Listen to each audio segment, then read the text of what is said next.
Okay, tonight we'll be covering Mark 2:18 through 22, all the way through Mark 3, verses 1 through 6.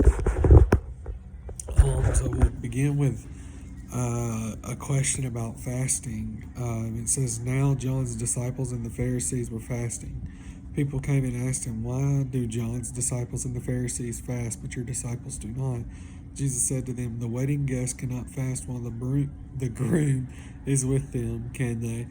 As long as they have the groom with them, they cannot fast. But the time will come when the groom will be taken away from them, and they will fast on that day. No one sews a patch of unshrunk cloth on an old garment, otherwise the new patch pulls away from the old cloth, and a worse tear is made. And no one puts new wine into old wineskins, otherwise the wine will burst the skins, and the wine is lost as well as the skins. No new wine is put into fresh wineskins.'" So here, I kind of noted that, Jesus was obviously asked why his disciples didn't fast. I also noted that one of my study notes said that the Pharisees in New Testament times only fasted on Mondays and Thursdays. And Jesus answers them saying they cannot fast while he is still with them. And see, with that, John, I believe this particular part took place after John the Baptist's death. So these were followers of John the Baptist, right? And he was beheaded. So now that he's taken away, they can fast because he's gone. So Jesus is saying they cannot fast until he's gone. So they can't really, I guess you could say, fast while he's there, but they can fast when he's not. Also in 21 through 22, basically the new and old stuff, it noted that Jesus' teaching could not integrate with the religious structures and practices of traditional Judaism. Excuse me, I'm sorry. Now we'll move over to Mark 2:23 through Mark 3:6. Sorry. And it reads, "On the Sabbath, he was going through the grain fields, and his disciples began to make their way, picking some heads of grain. The Pharisees said to him, 'Look, why are they doing what is not lawful on the Sabbath?' He said to them, 'Have you never read what David and those who were with him did when he was in need and hungry? How he entered the house of God in the time of Abiathar, the high priest, and ate bread of the presence, which is not lawful for anyone to eat except the priest, and also gave some to his companions.' Then he told them, 'The Sabbath was made for man, and not man for the Sabbath. So then the Son of Man is Lord even of the Sabbath.'" Getting into chapter 3, Jesus entered the synagogue again, and a man that was there with a shriveled hand. In order to accuse him, they were watching him closely to see whether he would heal him on the Sabbath.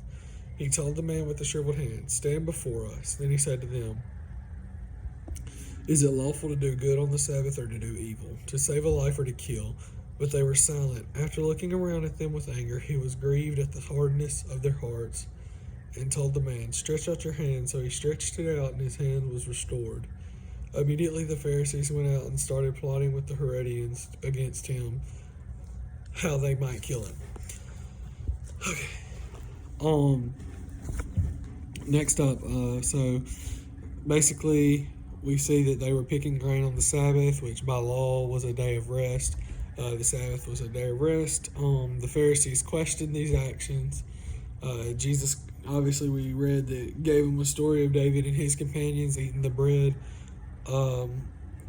of the presence, which is only for the priest, but they ate it anyways. So again, it's just kind of unlawful. And Jesus says that Sabbath was made for man and not man for Sabbath, meaning, it was a time of, so it was like that time of rest. Man wasn't made for rest, but rest was made for man. I guess that may not even make sense, or may not even go with it. And if it doesn't, I really apologize. Next, we see that Jesus turned it kind of lead with, "So then the Son of Man is Lord even on the Sabbath." Jesus kind of turns the conversation to his authority and affirmed his status as, Son of Man, the Son of God, and Lord. Moving on, Jesus is in a synagogue again, and a man with a shriveled hand also happens to be there. And we see that the Pharisees watch him closely. And I noted after putting that down, that's kind of how the world watches us as Christians. They all kind of watch us. It's almost like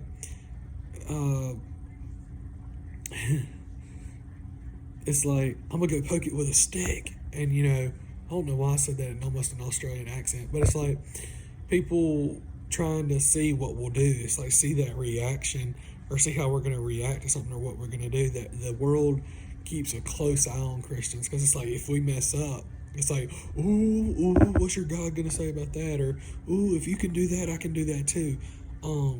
That kind of thing. And Jesus, obviously, it says that he told the man to step before him, and then he asked the Pharisees, was it lawful to do good or evil on the Sabbath, or to kill or save a life?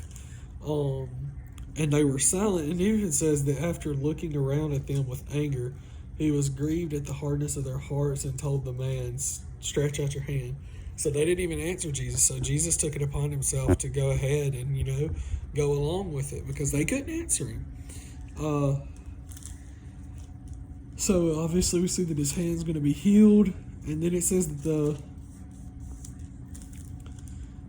it says immediately the Pharisees went out and started plotting with the Herodians. It might be Herodians, but I'm saying Herodians, against him, how they might kill him.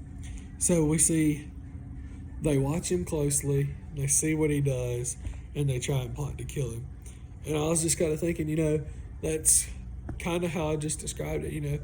They put, like, for Christians, for us, we're put under this, like, magnifying glass, this, like, let's focus on them and see how they act in this situation.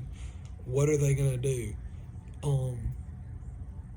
It's like, I guess you could say, compare it to drawing like a box around an ant, and the ant just keeps going, but it's like hadn't figured out that it can actually go outside of that, because that's not something that they can just that's going to keep them there forever. So it's one of those things where it's like, so what are the Christians going to do? How are they going to treat this? And then it's one of those things where when they do, they're like, ooh, we got them now. But for tonight, that's all I'm going to have for y'all. Again, I'll post, I guess, Thursday. But I love you guys. Jesus loves you. And that's the most important thing. And I'll see you guys later.